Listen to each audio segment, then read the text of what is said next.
She thought the carnival was closed forever, but something was still dancing inside. These forgotten 60s horror movies didn't just scare audiences, they traumatized entire generations. Bloody Pit of Horror, 1965. What if a simple photo shoot turned into the last day of your life? That's what happened in Bloody Pit of Horror. A group of models arrive at an old castle for a magazine shoot. The owner tells them to leave. He's twitchy, like he's hiding something, because he believes he's the Crimson Executioner, a 17th century torturer who punished people in the name of purity. And when he puts on the red mask, the photo stops. The screams begin.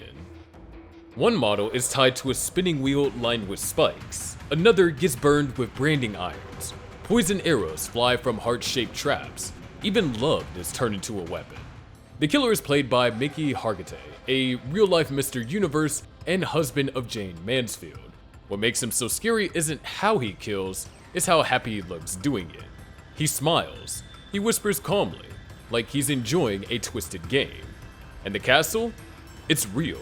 A cold stone fortress in Italy. No fake walls, no fake screams, just ancient echoing chambers that turn every death into a nightmare. Kids who saw it back then couldn't sleep. Some swore off castles for life. Others flinched at the color red. But if you think that's messed up, wait till number 3. But we're gonna move on to number 6, Kuroneko, 1968. What if the shadows in the forest carried the last breath of your life? Kuroneko doesn't need a castle or torture wheels. This is a Japanese ghost story where revenge slips through bamboo grooves like mist. A mother and her daughter-in-law are brutally killed by samurai, but death doesn't silence them, it awakens them. They return as shape-shifting cat spirits. At night, they lure wandering samurai to a ruined house. With soft voices and promises of warmth, they seduce their killers, then tear into their throats and drink their life force. It's haunting, hypnotic. The black and white shadows feel like a nightmare you can't wake from. Kids who saw Kuroneko kept the lights on at night. Some swear that they still see glowing cat eyes in the dark. But if you think that these spirits were terrifying, wait until you meet number 3. Carnival of Souls, 1962. She should have died. No one survives a car crash like that. Mary Henry's car goes off a bridge and sinks into the river, but somehow she climbs out. No wounds, no memory, just silence. She moves into a quiet town and gets a job playing the organ at a church, but something is wrong. Everything feels distant, cold. Then she sees him, a man with pale skin and black eyes. He never speaks, never moves. He just watches from mirrors, from doorways, from behind her. Mary keeps getting pulled towards a crumbling carnival by the lake. It's been empty for years, but sometimes at night she hears music coming from the ballroom. Soon, people stop noticing her, stop hearing her. Her voice fades, her body turns hollow. She walks through life like a shadow. Mary returns to the carnival one last time. Inside the ballroom, she finds pale, lifeless people, dancing to the music no one else can hear. Their eyes locked on her. She was never alive. She's been one of them all along. Made for just $33,000, this low-budget gem vanished for years. Peeping Tom, 1960. He looked like an ordinary man, quiet, shy, just a cameraman in a London studio. But Mark Lewis was hiding something dark. He filmed women and killed them with the camera rolling. He had a twisted obsession.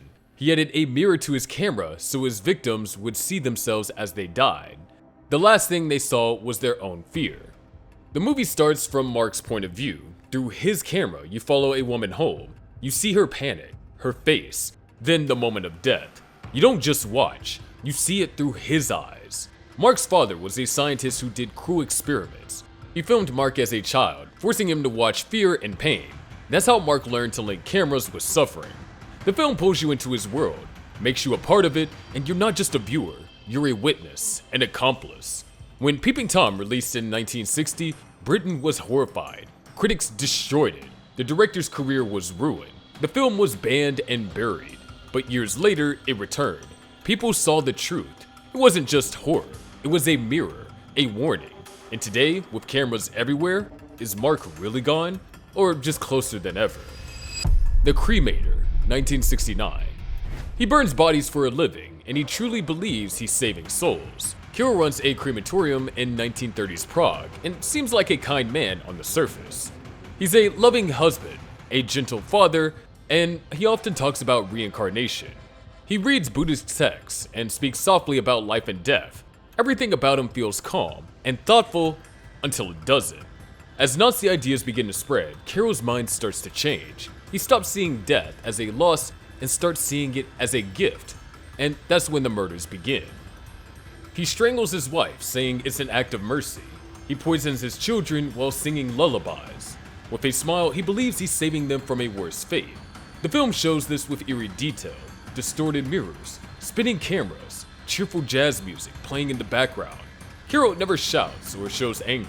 He stays cheerful and convinced that he's doing good. He blesses his victims as he kills them, calling them free. The director, a Holocaust survivor, knew how horror can wear a friendly face. Carol isn't a monster. He's your neighbor, your coworker, someone who truly believes he's helping while doing something unspeakable. And that's what makes him truly terrifying. Goké, Body Snatcher from Hell, 1968. The plane crash was only the beginning. What crawled out of the wreckage was worse than death.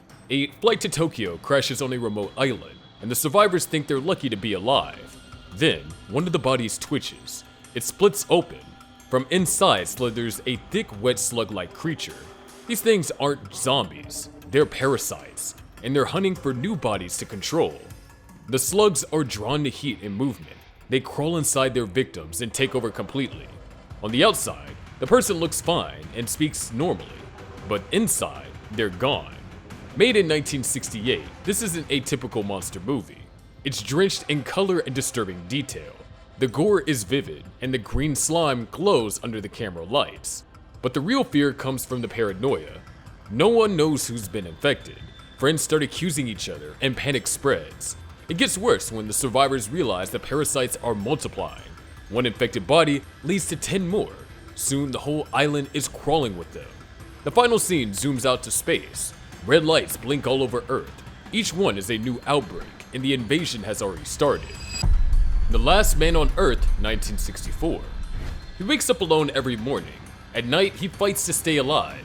Dr. Robert Morgan survived a plague that turned everyone else into vampire-like monsters. Each day, he follows the same grim routine. He crafts wooden stakes and drives through empty streets. He hunts the infected while they sleep and burns their bodies in the daylight. At night, they return. They whisper his name through the walls. Morgan, come out, Morgan. Vincent Price plays Morgan as a man breaking apart.